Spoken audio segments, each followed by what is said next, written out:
కాంగ్రెస్ వ్యవహారం కూడా ఒకసారి చూడండి, రేవంత్ రెడ్డి గారి వ్యవహారం కూడా చూడండి. నిన్నదాకా మొన్న సోనియా గాంధీ గారి మీద, రాహుల్ గాంధీ గారి మీద ఈడీ వాళ్ళు ఛార్జ్ షీట్ వేసిండ్రు. నేషనల్ హెరాల్డ్ అని ఒక స్కామ్ ఏదో అయింది, 2000 కోట్ల కుంభకోణం అని చెప్పి వాళ్ళ మీద ఛార్జ్ షీట్ వేసి A1 గా సోనియా గాంధీ, A2 గా రాహుల్ గాంధీని పెట్టారు. మొత్తం దేశమంతటినేమో కాంగ్రెస్ ఏడాడుందో అక్కడ లొల్లి చేసిండ్రు. బీజేపీని, మోడీని తిట్టుకుంటూ బయటకు వచ్చి నిరసనలు చెప్పారు. ఇక్కడ కూడా ఏదో చేసినట్టు మహేష్ కుమార్ గౌడ్ పాపం ఇంకా కొంతమంది పోయి లొల్లి పెట్టినట్టు చేసిర్రు. కానీ రేవంత్ రెడ్డి మాత్రం ఒక్క మాట మాట్లాడలేదు ఈ రోజు వరకు. ఏది వాళ్ళ నాయకత్వం మీద, వాళ్ళ టాప్ లీడర్షిప్, సోనియా గాంధీ, రాహుల్ గాంధీ మీద కేసు అయితే, ఛార్జ్ షీట్ అయితే, దేశంలో ఉన్న కాంగ్రెస్ వాళ్ళందరూ మాట్లాడుతుంటే రేవంత్ రెడ్డి మాత్రం కుయ్యి లేదు, కయ్యి లేదు, సడి లేదు, సప్పుడు లేదు. ఎందుకు అంటే ఒక గంత దృఢమైన బంధం, చోటే బాయిది బడే బాయిది, అంత దృఢమైన బంధం అన్నట్టు. ఈయన ఆయన కాపాడుతాడు, ఆయన ఈయన కాపాడుతాడు.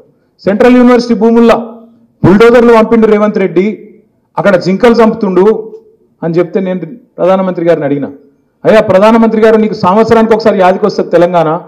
ఏప్రిల్ 2024లోనేమో ఆ రోజు అన్నావు ఇక్కడ RR ట్యాక్స్ వసూలు చేస్తారు, తెలంగాణలో అవినీతి రాజ్యం వెళ్తుందన్నావు. సంవత్సరం అయిపోయింది, యానివర్సరీ కూడా అయిపోయింది. మరి ఇంతవరకు దాని మీద ఏం కార్వాయి లేదు, దాని మీద ఏం సడి సప్పుడు లేదు, ఒక కేసు లేదు. ఏమైంది RR ట్యాక్స్ అని చెప్పి ఆరా తీసింది లేదు. మళ్ళీ ఇప్పుడు సంవత్సరానికి వచ్చి రేవంత్ రెడ్డి ప్రభుత్వం అరాచకం చేస్తున్నది, సెంట్రల్ యూనివర్సిటీలో బుల్డోజర్లు పంపుతుంది అంటున్నావు కదా.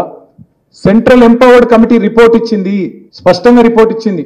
ఇలా ఫైనాన్షియల్ ఫ్రాడ్ జరిగింది, తప్పకుండా ఇన్వెస్టిగేటివ్ ఏజెన్సీలు ఇలా రావాలి, ఎంక్వైరీ చేయాలని చెప్పి వాళ్ళు సుప్రీంకోర్టు అపాయింట్ చేసిన కమిటీ రిపోర్ట్ ఇచ్చింది. మరి రిపోర్ట్ నీ కాడు ఉంది కదా, వెంటనే ఇప్పుడే సిబిఐనో సివిసినో వెంటనే పంపి, నిజంగా నువ్వు రేవంత్ రెడ్డి ఒకటి కాకపోతే ఇన్వెస్టిగేషన్ చెయ్యని అడిగిన, సప్పుడు లేదు. అమృత్ స్కామ్ జరిగింది, రేవంత్ రెడ్డి బామ్మర్దికి 1137 కోట్ల కాంట్రాక్ట్ ఇచ్చిండు, ఆయన కంపెనీకి అర్హతనే లేదు అని చెప్పి ఢిల్లీ దాకా పోయి షికాయత్ చేసిన, సప్పుడు లేదు. పొంగులేటి శ్రీనివాసరెడ్డి ఇంటి మీద, తెలంగాణ రెవెన్యూ మినిస్టర్ ఇంటి మీద ఈడీ రైడ్ అవుతుంది. రైడ్ అయ్యి కూడా 200 రోజులు దాటిపోయింది. ఇప్పటి వరకు ఈడీ ఎవరు చెప్పాడు, శ్రీనివాసరెడ్డి చెప్పాడు ఏం దొరికిందిరా అయ్యా అంటే. టీవీలలో మాత్రం స్క్రోలింగ్లు వచ్చినాయి, కౌంటింగ్ మెషిన్లు పోతున్నాయి, బాగా పైసలు దొరికినాయని వచ్చినాయి. ఏం దొరికిందో పరమాత్మకే తెలవాలి. ఇదంతా ఎందుకు చెప్తున్నా అంటే, 2 పార్టీలు తెలంగాణలో మాత్రం దొందే, ఇద్దరు ఒకటే. ఇద్దరు తెలంగాణ ప్రజల ప్రయోజనాలు వాళ్ళకి పట్టాయి, తెలంగాణలో ప్రజా పోరాటాలు వాళ్ళకి ఇష్టం లేదు, తెలంగాణ బాగుండు అంతకంటే ఇష్టం లేదు. కాంగ్రెస్ బీజేపీ 2 కుమ్ముకైనాయని అనుకుంటాడంట కేటీఆర్. ఇంతకంటే దారుణమైనటువంటి మాటలు ఏమనే తెలియదు. విషయం సుప్రీంకోర్టులో ఉంది, మే 15కు పోస్ట్ అయింది. సాధికారికత కమిటీ ఇంకొన్ని కాగితాలు కావాలని అడుగుతా ఉంది.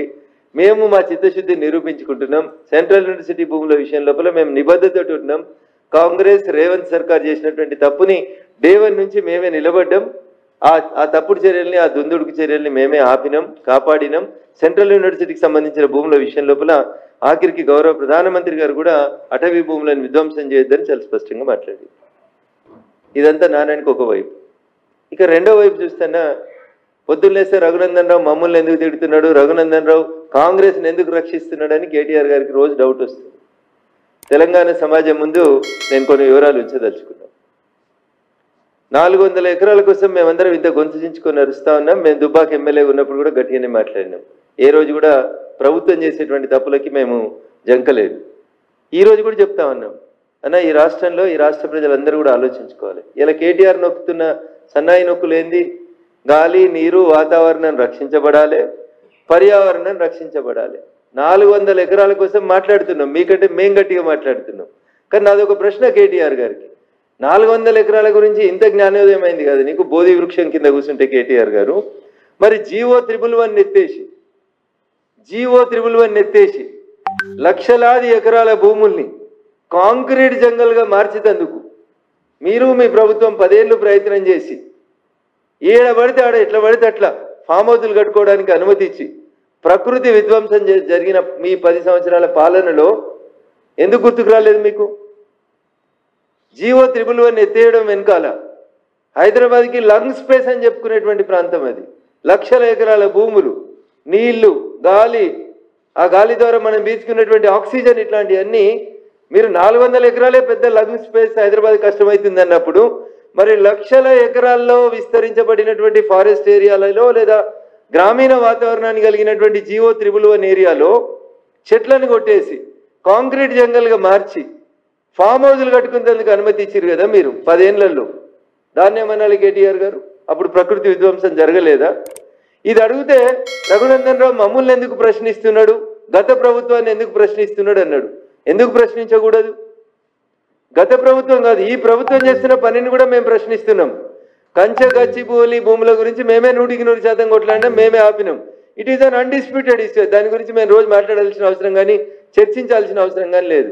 400 ఎకరాల భూముల గురించి ఇంత గట్టిగా కేటీఆర్ మాట్లాడుతున్నారు. మేము దాన్ని స్వాగతిస్తూనే 111 జీవో ఎత్తేసి లక్షల ఎకరాల భూముల్ని కాంక్రీట్ జంగల్గా మార్చి భాగ్యనగరానికి ఉన్నటువంటి లంగ్ స్పేస్ అయినటువంటి ప్రాంతాన్ని మీరు కాంక్రీట్ జంగల్గా మార్చాలనుకోలేదా? మీ హయాంలో అడ్డగోలి ఫామ్ హౌజులు మీ కుటుంబ సభ్యులందరూ నిర్మించుకోలేదా? జీవో 111 పరిధిలో కేటీఆర్ గారు మీకు ఫామ్ హౌస్ లేదా? గౌరవనీయులు సిద్దిపేట ఎమ్మెల్యే గారికి ఫామ్ హౌస్ లేదా? మీ శాసన మండలి సభ్యురాలు గారికి ఫామ్ హౌస్ లేదా? మీ ఎమ్మెల్యేలకి మీ మంత్రులకి ఫామ్ హౌస్ లేవా టీఆర్ఎస్ వాళ్ళకి? మరి జీవో 111ని విధ్వంసం చేసి మొత్తం భాగ్యనగరానికే లంగ్ స్పేస్గా ఉన్నటువంటి జీవో 111ని రద్దు చేసి దాన్ని మొత్తం కాంక్రీట్ జంగల్గా మార్చిన రోజు మాత్రం ప్రకృతి డిస్టర్బ్ కాలే. కేవలం 400 ఎకరాలని డిస్టర్బ్ చేసిన రోజు మాత్రమే ప్రకృతి డిస్టర్బ్ అవుతుందా కేటీఆర్ గారు? నేను మళ్ళీ చెప్తా ఉన్నా, కాంగ్రెస్ బీఆర్ఎస్ ఈ రెండు కూడా చాలాసార్లు చెప్పినా, ఇప్పుడు కూడా చెప్తున్నా, వీణా వాణిల్లాగా వీళ్ళిద్దరి మధ్యలో విడదీయరాని బంధం ఉంది. వాళ్ళిద్దరూ నానానికి ఒకరు బొమ్మ అయితే ఇంకొకరు బొరుసు. We cannot separate them. ఇద్దరి ఐడియాలు ఒకటే రకంగా ఉంటాయి.